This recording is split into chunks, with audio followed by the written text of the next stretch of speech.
ready to begin. In 3, 2, 1, fight. NightWing spinning up slowly, but he gets it going. In the meantime, Artemis, full speed, instantly takes the right wheel off of NightWing. Oh boy. But this is nothing new for Curtis. He's normally driving with one wheel and a weapon. And you can kind of see him spinning wildly in place. Uh-oh, I saw that belt. Was that a belt? No, it's still going. So NightWing is still able to control it relatively well. I mean, as long as you have two things spinning. He's got to kind of get control of it for a moment though, and Brett's not giving it any opportunity, using the nice big heavy wedge to try and push NightWing up against the wall.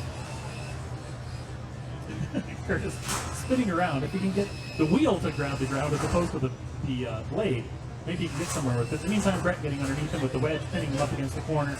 He knows he doesn't want to get an opportunity to get spun up, because when he does, NightWing is still very dangerous.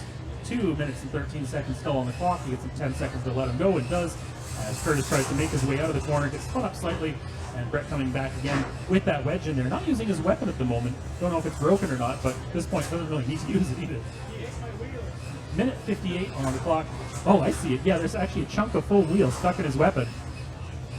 Decided to keep a little bit for later.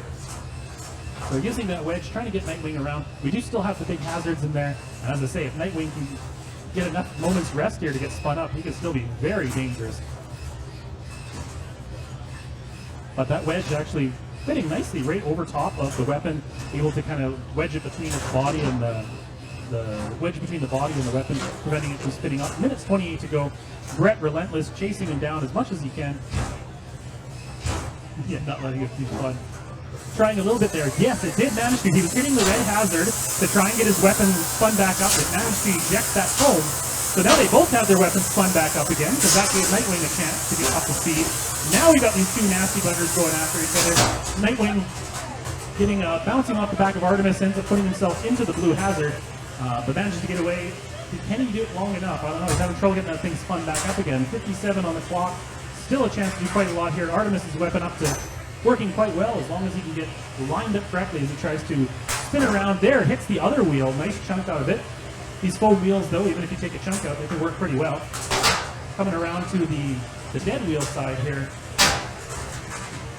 Trying to get around that wall, but it's tricky to drive these things. And yeah, he's putting that huge thing into the steel wall there. Trying to lighten up a better hit this time. Coming around the side of NightWing. In the meantime, NightWing spins around so easily because of that blade on the front. Or on the bottom, I should say. Oh, Artemis almost hits one, but taps into the wall, bouncing off of it hard. There he goes, into the other wheel. Big chunk coming off of it. Now he's flapping around like a platypus, but still driving. Artemis got to give it one more good hit to take that off for real. In the meantime, doing quite a bit of damage. The motor mount on the other side. Oh, and time is up. That's the end of the match.